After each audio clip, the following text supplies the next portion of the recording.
Hello there. Thanks for clicking this video. We have a treat in store for you today. I'll interview an exemplary, inspirational, and all-round lovely lady called Taraben Shah. She has been lauded for her personal and hands-on efforts to help those less fortunate than herself. In fact, over the past 30 years, she's been instrumental in changing the lives of disadvantaged people living in or outside countless villages in the Saurashtra region in Gujarat. Taraben has lived, studied and worked in the UK all of her adult life. She and her family live in self-imposed simplicity because their earnings fund their compassion. However, Taraben was not born in the UK, nor was she born in Gujarat, where she does so much good work. She was born in Nairobi, in Kenya, where her father had settled to escape the then dire circumstances in rural Gujarat. As this interview is part of the Jain Migration project, we will start by discussing Taraben's family history, which moves from the relative rags of India to the relative riches in Africa and the UK in just 2 generations. Then we move on to talk about Taraben's many charity projects in India. Towards the end of the interview, we're joined by her husband Rajnibhai, who shares Tara's passion for compassion. For more information on the Jain Migration History project, please have a look at the video's description. There you will also find a link to a documentary on Taraben and her work in India. But for now, just sit back, relax, enjoy, and be inspired. Let's chat. We're talking to Miss Taraben Shah today, quite an important figure in the community in the UK today and very well known for her charity work. But our focus today will be on migration history. So Tara, please tell us how you and your family came to be where you are now. Well, Tine, I was born in Nairobi, Kenya. We were 3 sisters, 2 brothers, and we were going to school, which had all Indian students. All right. But we didn't take any notice. We thought it was just normal. All right, yeah. Some of our subjects were in English. Okay. And some in Gujarati. Some of the teachers were English and some Gujarati, which is my language, Gujarati. Yeah. When I was 5 years old, my father decided to take us to India. Okay. And do you know why he decided to move to India? Yes. Yes. We were going to have a long stay because my father's sister's husband died. Okay, right. So it was sort of a family. Yes, and she was only, she was only 15 years old. Oh. And she didn't have anyone there. So we had to go. So we, whole family, went to India. It's going to be a very long stay, and we traveled. It was a long travel as well. Yeah. Did you go by boat? Yes, as well. We traveled from Nairobi to Mombasa by train. Mombasa being the port, yeah, we had to take a steamer from Mombasa. Yeah.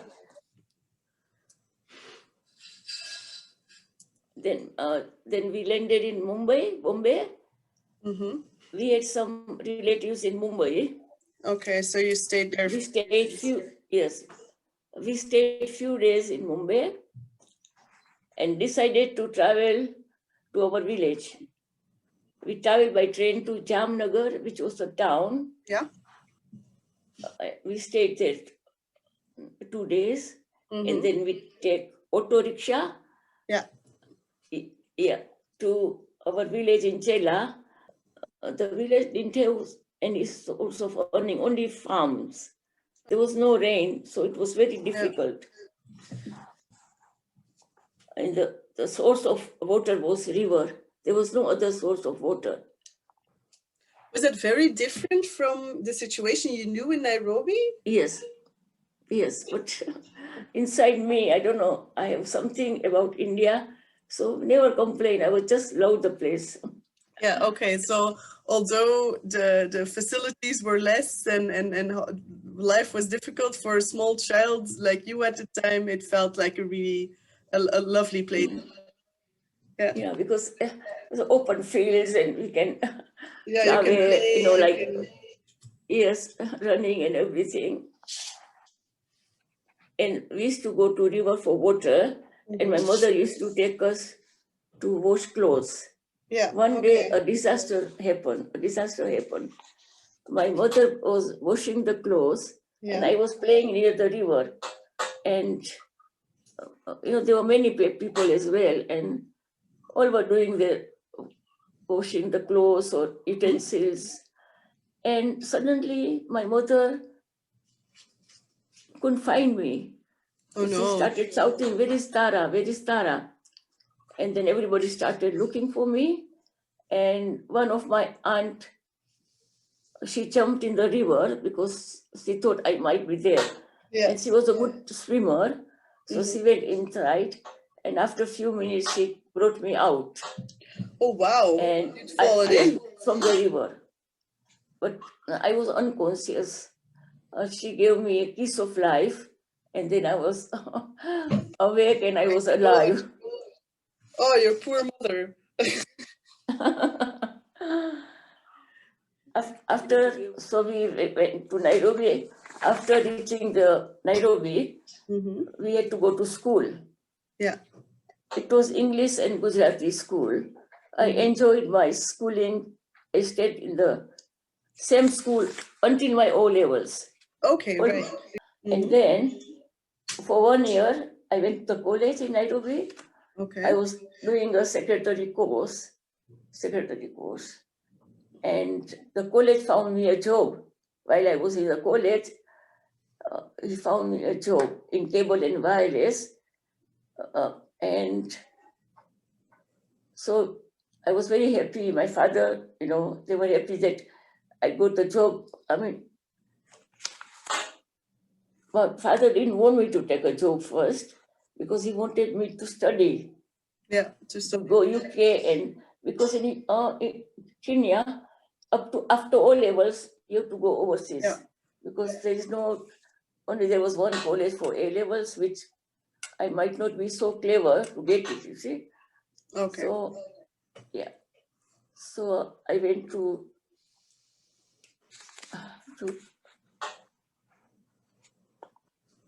and I told my father, I take a job now, and then I'll go to United Kingdom, UK.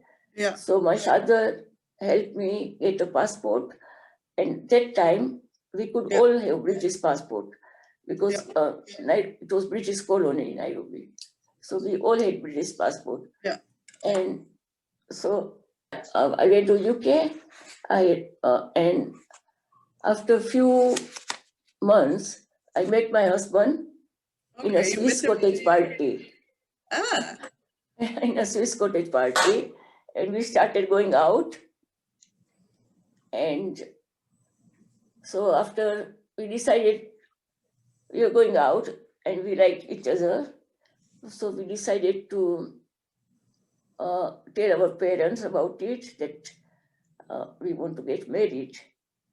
And they just exchange ideas. I mean, what sort of a boy he is, my father wanted to know. And then it was okay, and we were married. Okay. And how old were you when you came to the UK? You can't have been more than 18 or something. I was 18. You were 18, yes. Okay. All right, but then you met your husband in the UK. Before you met your husband, was it the idea that you would study in the UK and go back to Nairobi? Or were you already planning to stay?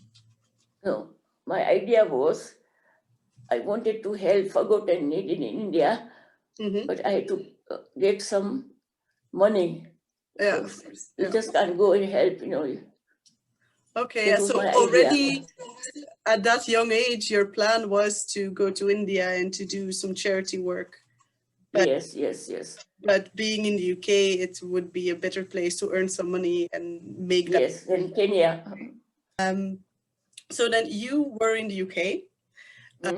you met your husband, but at Yes, the time, the rest of your family, your parents, were still living in Nairobi, right? yes. Did they live in Nairobi? I'm assuming they have passed away by now. Maybe not. Are they Yeah, still in Nairobi, or did they also shift to the UK?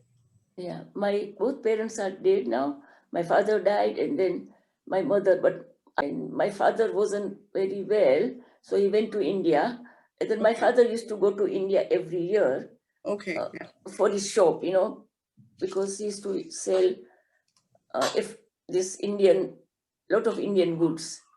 So then he just wanted to die in India. He went. We didn't know that, but But he he knew just in went to his heart. India, and Yeah. there was not much medicine, or it wasn't. If he stayed in Kenya, he would have been alive. Yeah. But He chose not to. yes, Okay. Yeah. We can't make our parents' choices for them. And then you built up your life in the UK and always yes, sort of earning money so you could invest in charity and yes, projects like yes. that. Where do you think that comes from? That idea that you just want to give, and help people? My father. Your father. My father always told us that if you have two chapatis, give one to the needy one. You don't need two chapati, give to the needy one, always. So that stuck in my heart, that I have to share what I earn or anything. Yeah. Even when I found a job Yeah. in Nairobi, I told my father, they were happy, but my father said, first pay you should give to the needy people. Yeah. Yeah, so that was in my blood. Oh, wow. And do you know where that idea comes from for your father? Is it a religious principle, or is he just a very generous? No, I don't know, because like when he was young, he must have suffered a lot of poverty and all that. Maybe that Okay, is yeah. the reason. But All right. So do you know when your father moved to Africa, did he move from Gujarat to Africa to escape poverty just because there was no work? And yeah, there was no work. There was no work in Chela or anywhere. And we were 5 people in the family, yeah. and my mother's and she used to help my aunt as well. So it was very difficult. So Okay. at that So time, yeah. a lot of people were migrating from the villages, and they're saying there's a lot of money there, work, there is a lot of work. So my father even decided.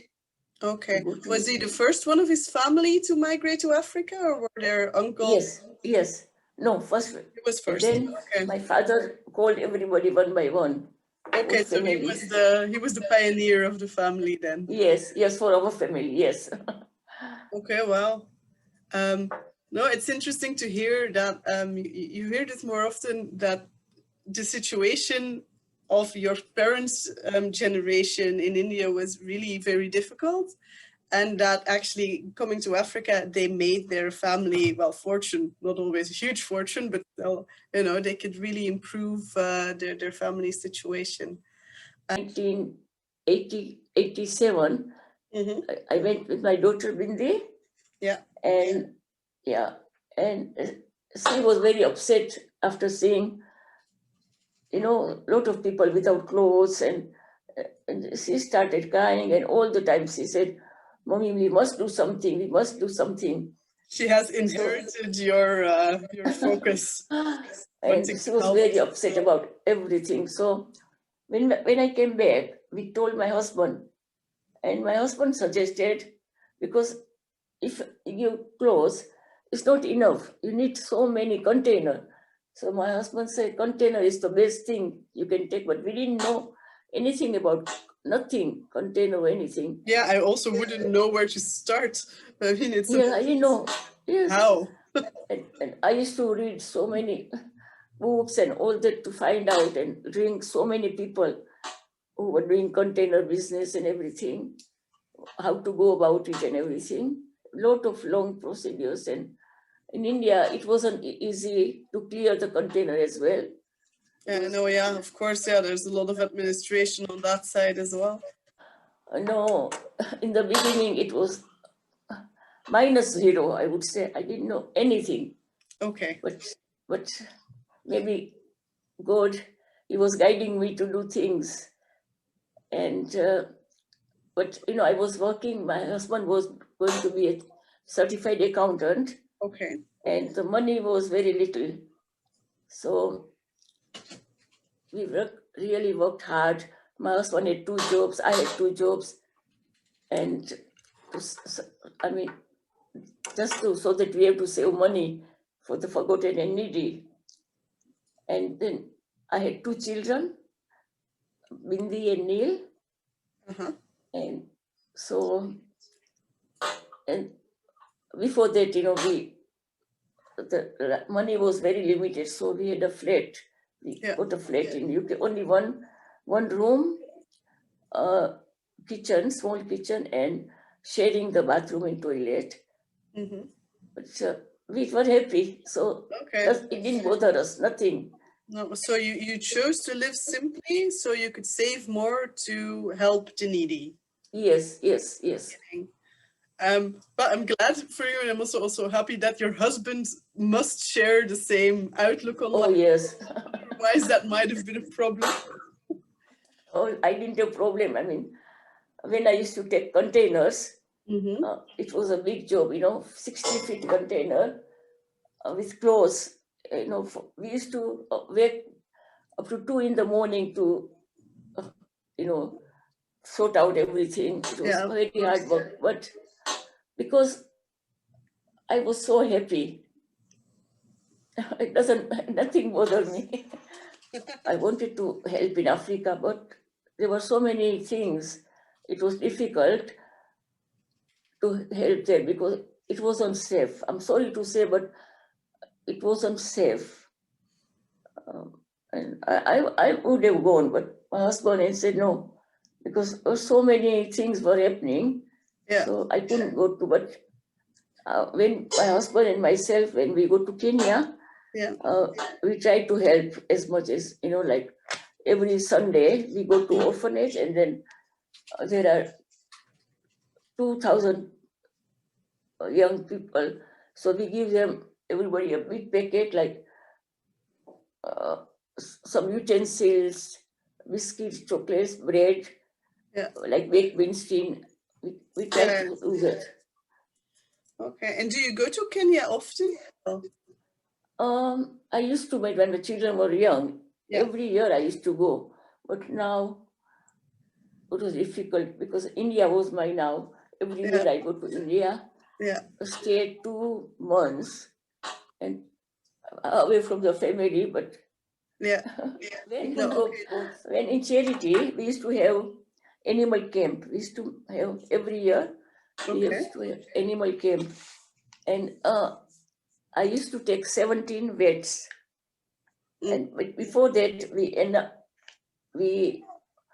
all the farmers, we used to announce that we are going to have an animal camp on like 12 September or something, just to, so all the farmers get the notice. Okay, and they can bring their animals to be looked after. They bring the animals, and the 17 vets were really qualified people, and they do operation on the site. Some have cancer.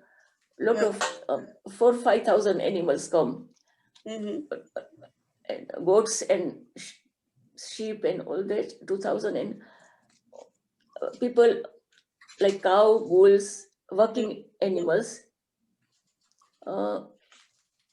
Like they treat 200 people, 200 cows and others, and that's very satisfying because farmers don't have money to take them to the doctor, and when they have problems, they bring the animals, and even after the operation, they need medicine, so we give them medicine as well. So about the animal camp, though, it's interesting because in Jainism, a lot of charity work is aimed at animals, but not necessarily at working animals. So this choice to do it Was it more from a perspective of helping the farmers, or is it more about animal rights? More about like what animal, Yeah. helping animals and the farmers. But I know, if the animal is suffering, we have to do something. Can't just, for me, if I make animals suffer, it's not good for me. No. And so. Yeah, it's one of the things that struck me watching the documentary, which is by now just an old document already, but still the fact that you really look at what people need and then Yes. give them exactly what they need. So I think often these days charities like, okay, we give either clothes or food or money. Yes. People do not go to the places where the needy people are to actually see what they need. And it's that both with the wheelchairs, but also with the animal camp, you are an astute observer. You see that these farmers have an issue with not being able to get animals or working animals to the vet. So then the animals are not healthy, they can't work. And then the farmer has less income. So you have the opportunity to go and have a team of vets with animals free of charge, so the farm can keep running. And one thing, when my husband was 50 years old, so we thought we must celebrate 50 years. So what we done, we took a container and we concentrated on 50 villages because he was 50. Of course. 50 wheelchairs and here I came. So 50 operation, maybe more if somebody. So I came, 50 wheelchairs. We gave clothes, grains, 1 year of grain to 50 people. Yeah. And a lot of 50 came just to celebrate his 50 years. What a wonderful way to celebrate. Yes. A lot of people in rural areas in India can celebrate with you guys this way. Hello, Tine. Okay. Hi, good to see you. I'm very charmed about the fact that for your 50th birthday, you just went out and helped people. Yes, we decided to celebrate that way, yes. It was very nice, very good. Yeah, I think everyone should do this. My husband just turned 30 actually, and I think it's wonderful to hear how you guys have used your work in the UK and your earnings in the UK to help people in India. So if you talk to sort of white British people about this, are they sort of amazed? What do they think about this? Yes, when we talk to our friends and our colleagues, some of them, they are really interested. They want to see the video, they want to know more about it.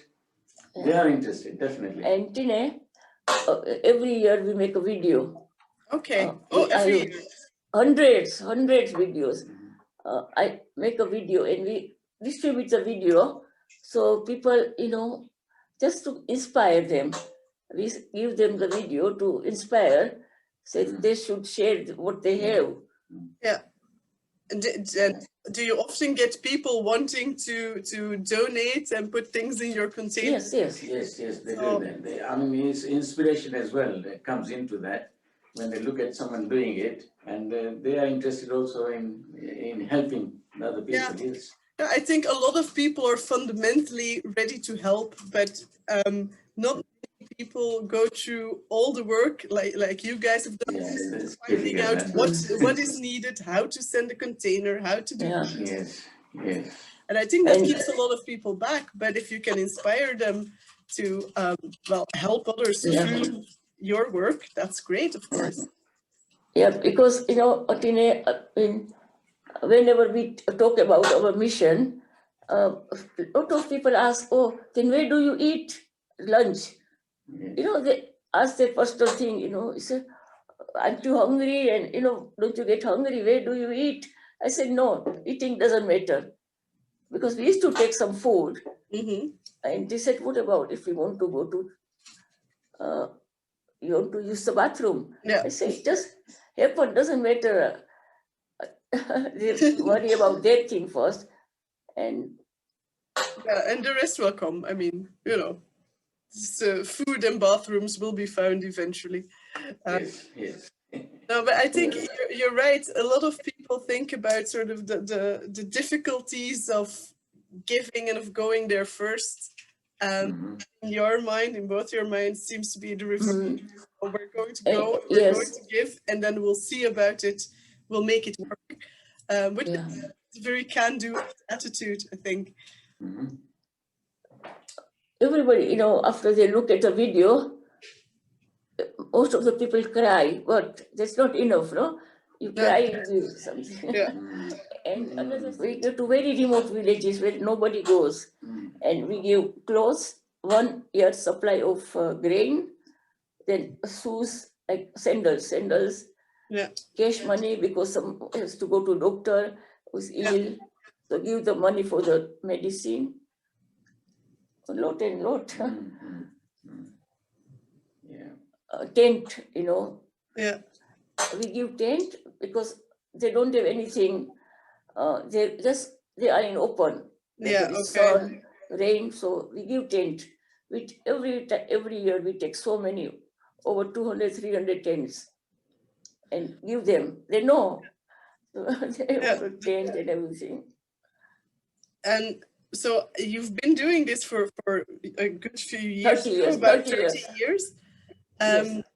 And do you feel that the situation on the ground has improved somewhat, or is it? Not much. No, it has improved in India, but not these remote villages. Because nobody goes there. No. Nobody wants to go. No, okay. There's a different sort of people she's doing the charity with. They live outside the village also. And they are, the village people don't accept them. Okay, to live in the village. So these are the outcasts yes, communities as well. That's right. Yeah. Yes. And they're still there for 30 years. She's been there. Maybe a little bit less in numbers now, but they're still there. And their life hasn't changed for the last 50, 100 years. Maybe it's the same. Yeah, because that's interesting. I know that in India, there's been some effort at, well, and but at least modernization and getting facilities and amenities. That's right. And of course, if you are outside of a remote village, it doesn't trickle down to that level. They don't. That's right. Yes. And then if you go there, you're the only person that does villages? Are there other NGOs, other organizations, or is it? No NGOs. My husband sometimes, my daughter used to come all the time. You don't get any other NGOs involved in that. What they do is they go to the village. The NGOs go to the village, and the head of the village says that there are a few people living outside, but I don't know whether they get the help or not. I'm not quite sure about that. Because they tell us, The head of the villages said that we help them. Then when we ask the people outside the villages, they say they don't. Nothing came. So, so we don't know. And I hope for all those villagers that you will live to be 250 years old. They know as soon as our truck goes, they all started jumping, clapping, Taraben. And the discipline is so much, really, they all sit down nicely. Nobody jumps, nobody snatches anything. Discipline is really. Yeah, I think especially when you're working, if you're working with the poorest people, they're not going to be, they're just very, very happy that someone finally comes and gives some of the help that they need. Yeah. Not the promise. All they do is their only daily things anyway, their daily life in there. And to get something extra from her is really a gift for something for them. And they are very happy with that.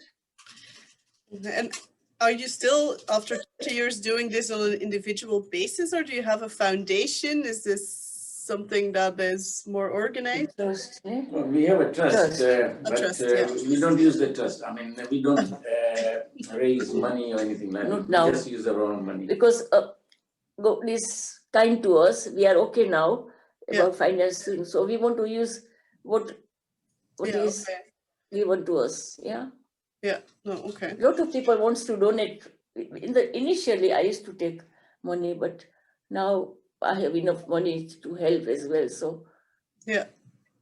All right. No, fair enough. And is it because then it's, if you don't take donations and things, it's just administratively easier to just take your own money and do your own thing? Yes. I can imagine that. But even before, I never thought anything. It was just give to the right people. That's it. Yeah, one good thing about her work is it goes to the right people. Right people, yeah. And, Just because she's no there. overheads, nothing. Because she's there on the ground. I think most, even big NGOs, they can't send people anywhere, so they give sort of, if they help, it's sort of a standard package, and it doesn't necessarily fit everyone, you know. No. Some people benefit more from food, others need a roof. And Tine, one thing that, when there's a disaster, they send so many things, and you know what they do from top? They throw.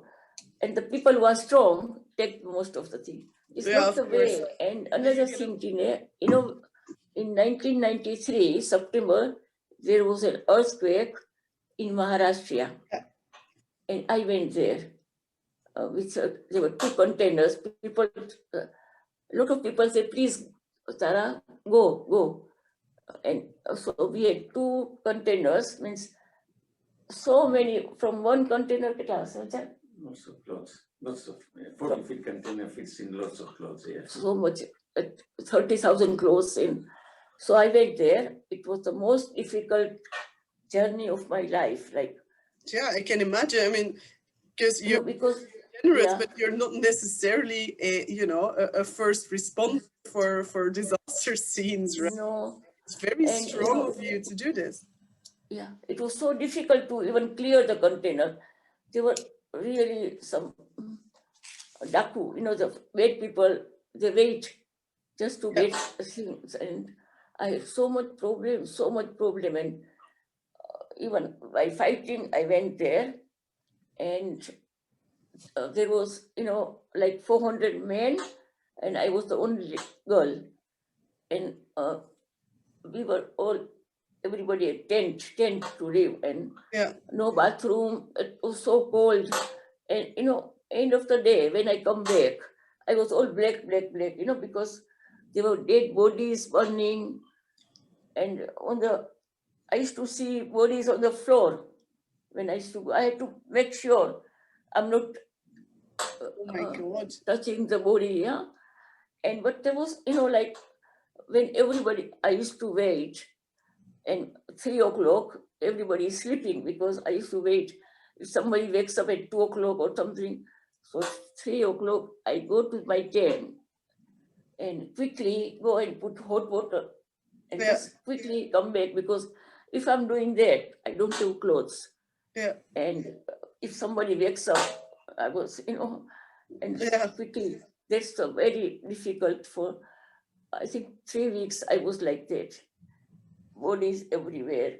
And are you happy that you... This is a weird question, because that sounds like such traumatic experience. You go there to help. Yes. I mean, you are still, one person, and your mental, elasticity, the things that you can actually handle is limited. So looking back at that, are you glad you went? Did you feel that? Yes.